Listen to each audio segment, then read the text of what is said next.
সবাইকে জানাই আমার সালাম, প্রণাম, শুভেচ্ছা, স্বাগতম। আমার এই জ্যোতিষ জগৎ গবেষণা কেন্দ্রে জ্যোতিষ শাস্ত্রের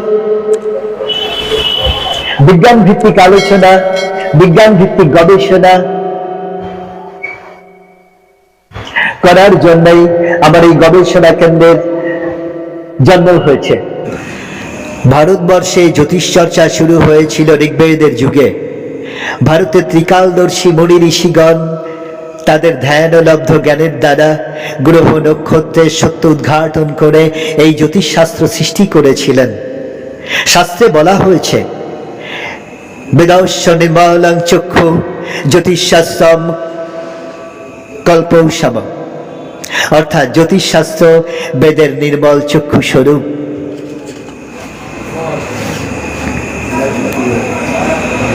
ভারতীয় প্রাচীন মুনি ঋষিগণ জ্যোতিষশাস্ত্রের তথ্য উপাত্ত এমন সুশৃঙ্খলভাবে সাজিয়ে রেখেছেন, তাতে কোনো খুঁত আজ পর্যন্ত কেউ বের করতে পারেননি। আমেরিকার প্রখ্যাত এক জনৈক পণ্ডিত বলেছেন, astrology is indeed a synthesis of all branches of knowledge.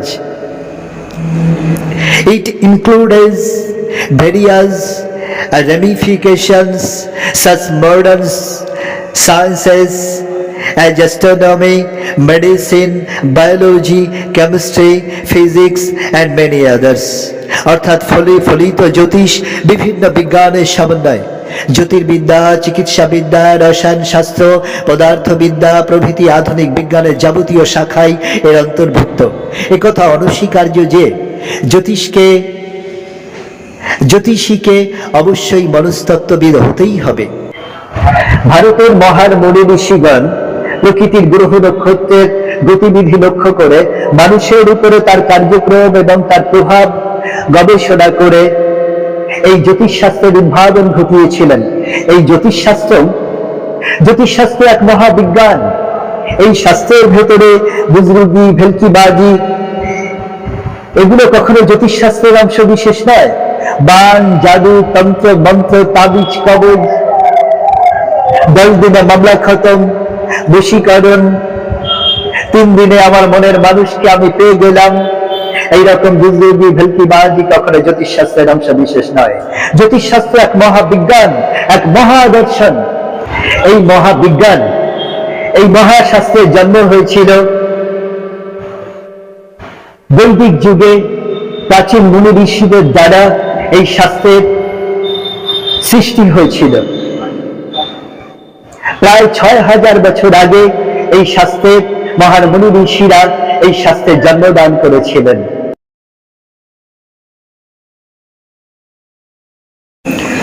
খ্রিস্টীয় শতাব্দীর একেবারে শুরুর দিকে মিশর, গ্রিস, ব্যাবিলনীয় সভ্যতার যুগে জ্যোতিষশাস্ত্রের প্রভূত উন্নতি হয়েছিল। চীন সভ্যতা ভারতীয় সভ্যতা থেকে পুরাতন। চৈনিক সাধু সন্ন্যাসীদের নিকট জ্যোতিষশাস্ত্র সম্বন্ধে বহু অমূল্য গ্রন্থ আজ সযত্নে সংরক্ষিত আছে। আরব দেশের জ্যোতিষীদের গণনা, এই আরবীয় জ্যোতিষীদের গণনা প্রণালী ছিল খুবই বিস্ময়কর। এই আরাবিয়ান জিপসিদের গণনা পদ্ধতি ইউরোপে আজ জনপ্রিয়। এই গণনা পদ্ধতিতে ফল পাওয়া যায়। একটা শাস্ত্র কখনো একটা নির্দিষ্ট জাতি বা সম্প্রদায়ের জন্য শাস্ত্র কখনো রচিত হয় না। শাস্ত্র রচিত হয় জাতি, ধর্ম, বর্ণ নির্বিশেষে সমস্ত জাতির জন্য, সমস্ত মনুষ্য সম্প্রদায়ের জন্য। যেমন জীববিদ্যা, রসায়ন শাস্ত্র, পদার্থবিদ্যা, জ্যোতির্বিদ্যা আর জ্যোতিষশাস্ত্র তো একে অপরের পরিপূরক। একটা শাস্ত্রের জন্ম কখনো একটা নির্দিষ্ট সম্প্রদায়, একটা জাতি কেন্দ্রিক হয় না। শাস্ত্রের জন্ম হয় সমস্ত জাতি ধর্ম নির্বিশেষে মানুষের জন্য। তবেই সে বিজ্ঞান অভিধায়, বিজ্ঞান বিশেষারে বিশেষিত হতে পারে। ধর্মশাস্ত্রের বেড়ি শিকলে সে আবদ্ধ হয় না। শাস্ত্র তখন শাস্ত্র ধর্মকেন্দ্রিক হতে পারে, কিন্তু বিজ্ঞান কখনো একটা জাতি বা ধর্মকেন্দ্রিক হতে পারে না। জ্যোতিষশাস্ত্র 9টা গ্রহ অর্থাৎ নবগ্রহ এবং 12টি রাশি এবং 27টি নক্ষত্র, এই ভিত্তিমূলে প্রধানত এই ভিত্তিভূমির উপরে জ্যোতিষশাস্ত্রের অবকাঠামো দাঁড়িয়ে আছে। এই নবগ্রহকে যদি আমরা রবি দেবতা, চন্দ্র দেবতা, মঙ্গল দেবতা, বুধ দেবতা, বৃহস্পতি দেবতা, গুরু বৃহস্পতি মহাদেবতা, শুক্র দেবাচার্য, শনিদেব, রাহু কেতু দানব, অপদেবতা রাক্ষস, তাহলে এই যদি আমাদের যদি এই ভাবনা হয়, তাহলে তো এটা একটা সার্বজনীন শাস্ত্র কি করে হতে পারে? বলা বাহুল্য, আমার ক্ষুদ্র বোধে সেটা আমার ক্ষুদ্র বোধে আমি ধরতে পারছি না। তাহলে একটা জাতি কেন্দ্রিক, একটা সম্প্রদায় কেন্দ্রিক একটা শাস্ত্রের রূপস্বরূপ তৈরি হয়ে যায়। একটা শাস্ত্র হবে সার্বজনীন, সমস্ত মানুষের জন্য। শাস্ত্র কখনো একটা নির্দিষ্ট জাতি কেন্দ্রিক, সম্প্রদায় কেন্দ্রিক হতে পারে না। জাতি, ধর্ম, বর্ণ নির্বিশেষে সমস্ত জাতির, সমস্ত মানুষের জন্য একটা শাস্ত্র রচিত হয়। যেমন রসায়ন শাস্ত্র, জীববিদ্যা, পদার্থবিদ্যা, জ্যোতির্বিজ্ঞান। জ্যোতির্বিজ্ঞান তো জ্যোতিষশাস্ত্রের সঙ্গে একে অপরের পরিপূরক, এতটাই সাদৃশ্য যে, একে অপরের সহায়ক যে, বলা বাহুল্য একটা টাকার যেন এপিঠ আর ওপিঠ।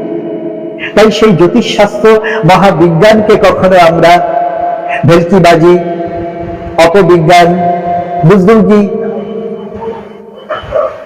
শাস্ত্র হিসেবে আমরা পরিগণিত করতে পারি না। জ্যোতিষশাস্ত্রের ভেতরে মহাবিজ্ঞান নিহিত রয়েছে।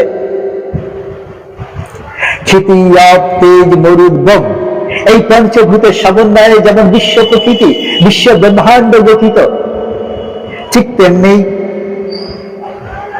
আমাদের এই দেহভাণ্ড এই পঞ্চভূতের সমন্বয়ে গঠিত। যা আছে বিশ্ব প্রকৃতিতে, যা আছে বিশ্ব ব্রহ্মাণ্ডে, তা আছে আমাদের এই দেহভাণ্ডে। মাটি, জল, বাতাস, আগুন আর শূন্য মাধ্যম, এই পঞ্চভূত, এই পঞ্চ পদার্থ আমাতে তোমাতে অর্থাৎ সমস্ত মনুষ্য জাতির ভিতরে বর্তমান।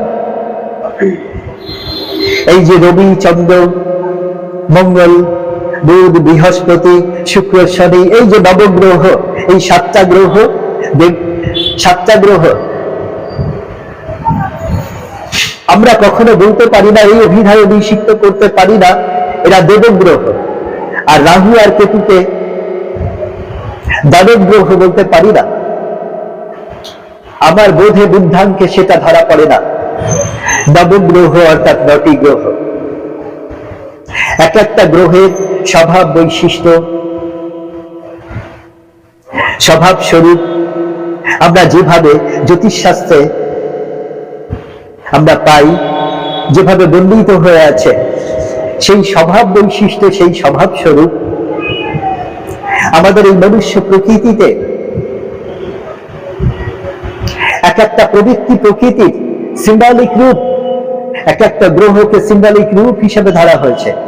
রাহু কেতু দানবিক রূপ, অর্থাৎ প্রত্যেকটা মনুষ্য প্রকৃতিতে হিউম্যানিটি অ্যান্ড অ্যানিম্যালিটি, এই দুটো সোল বর্তমান। অ্যানিম্যালিটি সোলের আরেক নাম যদি বলি আমরা রাহু কেতু, তাহলে কিন্তু বলতে পারি, এবং সেটা বিজ্ঞানসম্মত হয়। আর যা কিছু বিবেকের অনুগামী, যা কিছু বিবেকের অনুকূল, যা কিছু বিবেকের সায় সম্মতি, যা কিছু বিবেকের মানবিক নীতি, ন্যায্যতা, সৎসততা, তাকে যদি আমরা ভালো প্রবৃত্তি, শুভ দিক যদি বলি, ভালো প্রকৃতি যদি বলি, তাহলে আমরা বড় দর্শনের সন্ধান পাই এই জ্যোতিষশাস্ত্রে। সম্মানীয় দেশবাসী, বিশ্ববাসী, আমার সেলাম, প্রণাম ও শ্রদ্ধার্ঘ্য গ্রহণ করুন। আপনাদের কাছে শুধু এইটুকু নিবেদন, আমাদের চ্যানেলটিকে লাইক, শেয়ার, সাবস্ক্রাইব করে বেশি বেশি মানুষের কাছে পৌঁছে দিন। আর ভালো থাকুন, প্রার্থনা করি।